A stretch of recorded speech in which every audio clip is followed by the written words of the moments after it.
Good morning and welcome back, Trinidad and Tobago, and welcome to everybody who's just joining us on the Now Morning Show. It's Tobago Thursdays, and we have with us this morning on the line an esteemed educator and a woman who has made waves in the educational sector of Trinidad and Tobago, and also an award winner, Dr. Verleen Bobb-Lewis. Good morning. Hi, good morning, Natasha. Good morning, Trinidad and Tobago.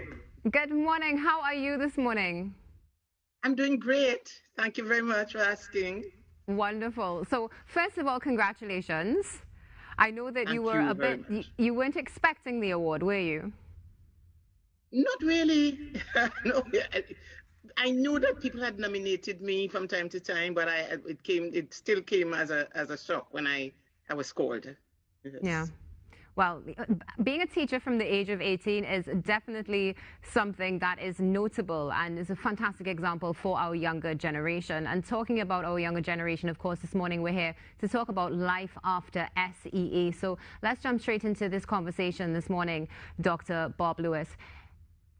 What are your thoughts on having SEA a term before they actually do the transition into secondary school? Permit me to just say something about SCA that may be controversial. I wish I could wave a magic wand and let SEA go away. But that would not happen. But having it at this time, there's a whole term that the students are there, and there are activities that they could be engaged in. So I don't think, remember, when you do SCA, it's a test of what you have done since you entered school. So yes, we know there's a lot of drilling and papers getting ready for SCA, and the students are happy when it's over.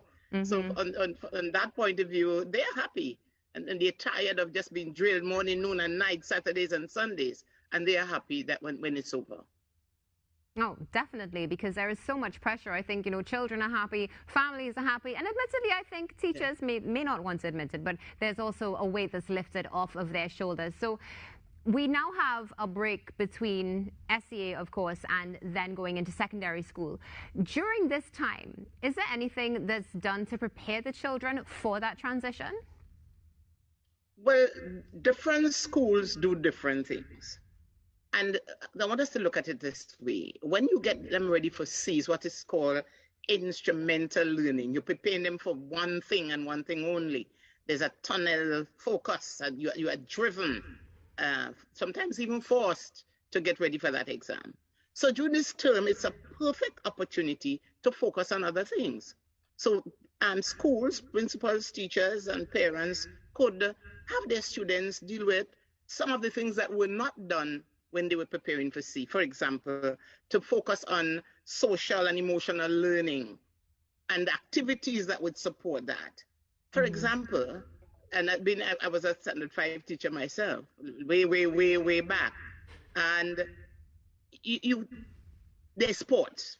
Those students hardly play sports during the time in the preparation for C. So you could have them engage in fun sporting activities. I was principal at a school on the beach, and you took them on the beach and have them run and participate, make some castles, whatever, just to let them feel relaxed and learn to engage with each other. Group work, to have students working together on projects. We see at this time too, and at one time we used to have Children's Heritage Festival. And during this final term, there was an activity for students, and they engaged in drama and speech band, calypso, folk singing. And it's a perfect time to do it, even though we're not having that activity, that junior heritage now. And the oral traditions, your storytelling, your spoken word, there are many activities that they could engage in. Even we're talking about agriculture now in Tobago in a big way, and the THA is talking about increasing and improving agriculture and having food to feed yourself. Have the students go into the space. So if you don't have space, you have pots that you could plant. I live in a house here, and there are pots all around my house with flavor pepper, with everything that you could think about. Let them plant and grow, learn to grow and reap. Let them see the importance of growing and reaping. We have activities like goat race, as you just spoke about there. Let them have some fun activities with goat racing, to get a goat or two and have them run in the schoolyard.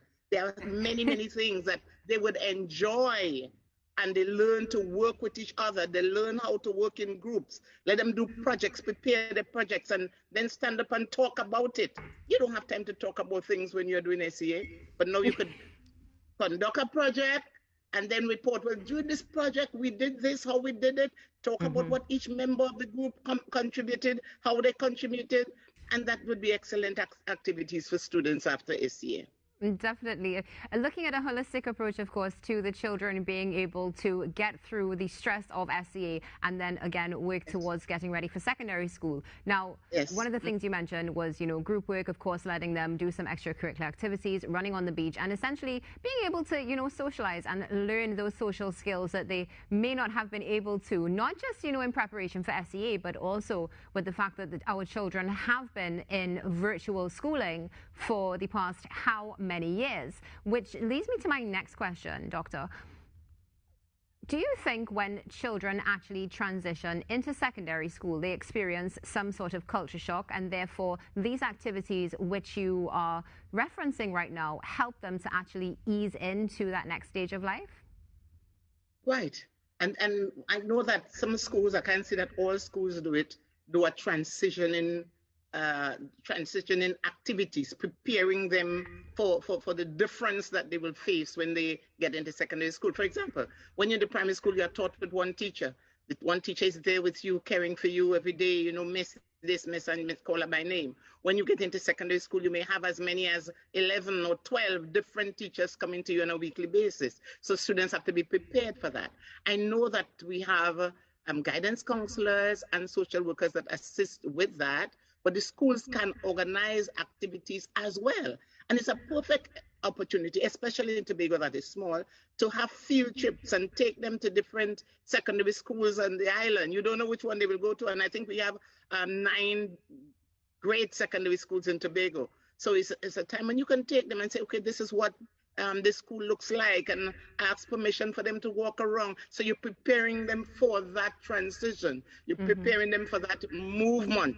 And you also talk to them about some of the different subject areas that they would do when they enter. Remember, in primary school, it is maths, language, creative writing. That's what they do in 4 and 5, most of them. Some of them do a few other activities. So you expose them initially to some of the curriculum that they would have to participate in when they get into secondary school.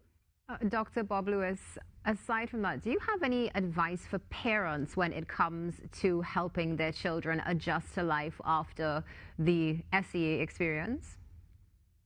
Well, I might have given them advice even before, not to, because it's a time where you pressure them and you have this choice of school and you want to go to the prestige school, and some of them, when sometimes they don't get into the prestige school, they feel so disappointed.